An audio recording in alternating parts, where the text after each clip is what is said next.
Okay, everyone. So I am going to start to explain in more detail about what I mentioned before a couple of times in the last couple of episodes about how the language barrier, the severe language barrier, was one of the main things that allowed for the United States government to win the Moon Kamiyama tax evasion case. And so basically what happened is that the main prosecutor hired, or he got a government okayed translator for the initial grand jury proceedings, okay, which are held in order to find out if there's enough evidence to allege someone's guilt. Okay? So that's the purpose of the grand jury.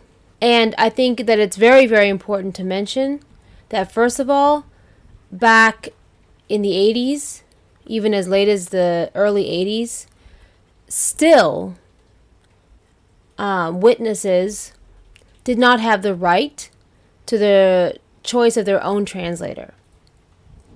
And so, right off the bat, the main prosecutor, government prosecutor, took full advantage of that and chose his own translator for the initial grand jury process. Only to find out that the translator that he chose, who was translating from English to Japanese, Japanese to English, was not at all qualified for the job.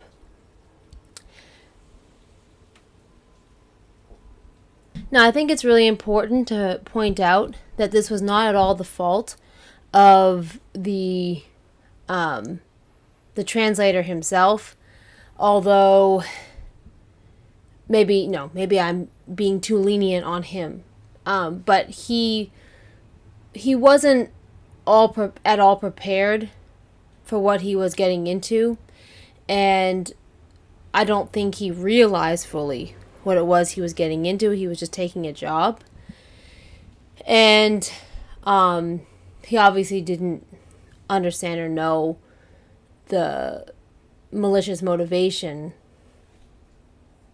behind the entire court proceeding to begin with.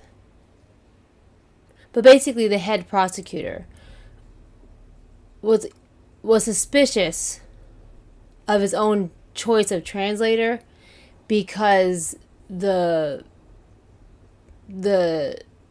English translation that came back to him from the Japanese was often very unclear and kind of convoluted and did not directly answer his question. But that wasn't necessarily the fault of the witness, because the Japanese that was going back to the witness, Kamiyama, was also heavily botched. I think that it's important to also mention that because the translation was severely botched and therefore the language barrier very severe, that Takeru Kamiyama was not properly informed of his Fifth Amendment rights. And the Fifth Amendment, as I said before in the last episode, gives people the constitutional right to plead the Fifth, which means they don't need to say anything that might incriminate them. And Takeru Kamiyama was not properly informed at all about his Fifth Amendment rights, which is critical and which should have rendered the entire process completely illegitimate and unable to move on from that point at all.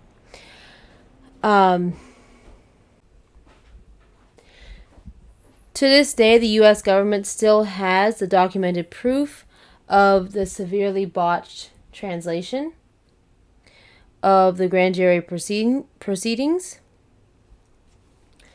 And as Carlton Sherwood, author of Inquisition, the Persecution and Prosecution of the Reverend Myung, so eloquently and powerfully puts it. Page 150. At the bottom of the page, last paragraph, he says, "It makes for unsettling reading. In fact, it is almost unbelievable. For more than 450 pages it rolls on, page after page of mind-numbing, eye-glazing detail. Mistakes, foul-ups, and absurdities splatter nearly every page. Even a quick glance could convince anyone that the whole grand jury process was a travesty of justice."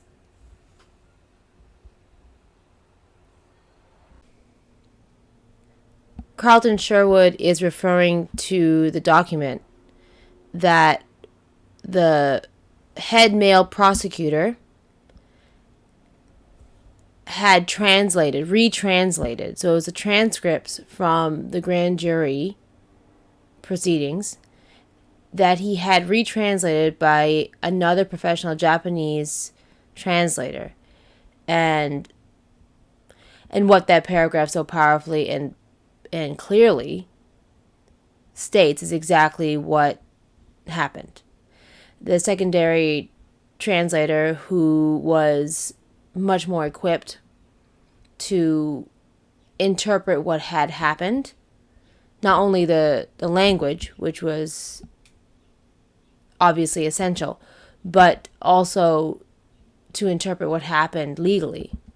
The secondary translator found that there had been an egregious travesty of justice,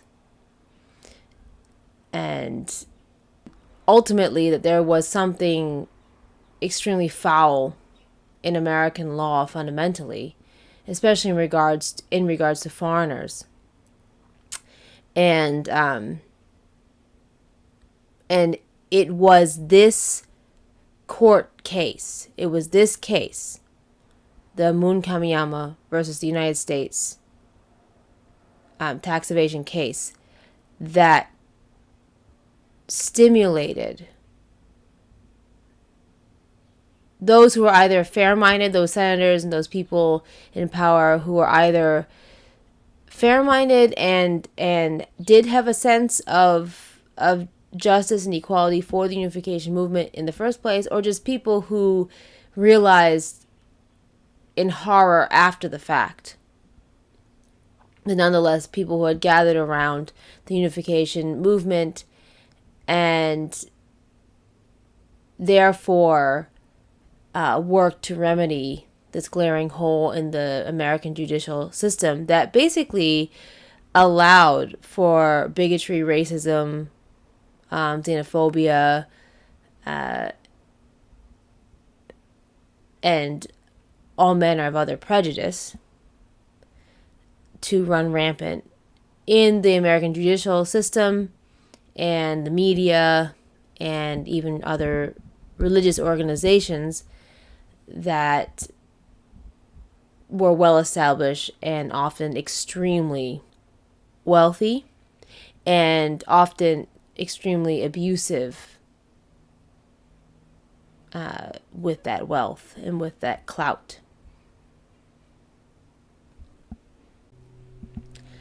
The head prosecutor realized that there had been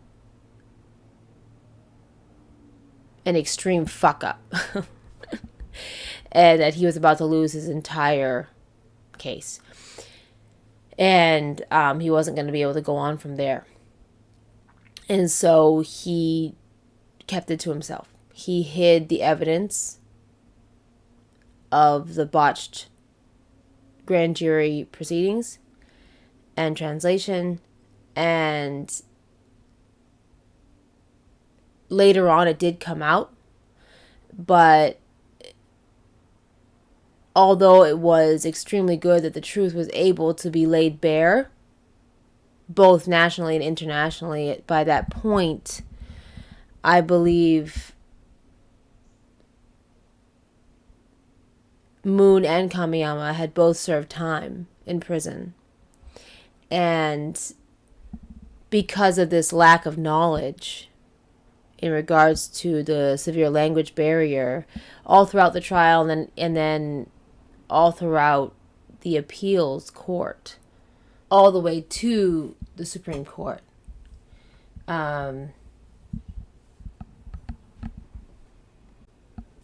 What it basically did was allow for the slander and bias to continue to run rampant. And by the time I was born in 1989, so roughly a decade later, things had seemed to die down on the surface, but I can tell you from my lifetime of experience that things were far from having been remedied in terms of bigotry, bias, prejudice, and the one-way street that particularly Christianity took, Western Christianity took, particularly American Western Christianity took in regards to the First Amendment and how it applied to the Unification movement. And of course, it applies absolutely equally, but because of the established powers that be in the Western religious realm, it was just allowed to become this brutal, hypocritical, one-way street that I can tell you caused an enormous amount of suffering, that really has yet to be laid bare in a more complete way. And it is my most earnest and heartfelt hope that the suffering of the Unification Church members, and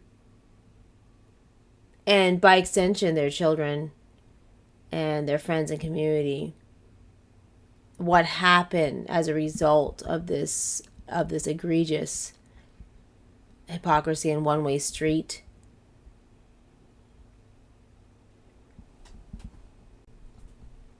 how it manifested online, how it manifested in the religious world at large, and how it has contributed to an enormous amount of injustice, far beyond the religious realm. The religious realm being central in terms of spiritual matters and matters of faith and morality, but reaching far beyond that into the realms of racial issues, class issues, etc.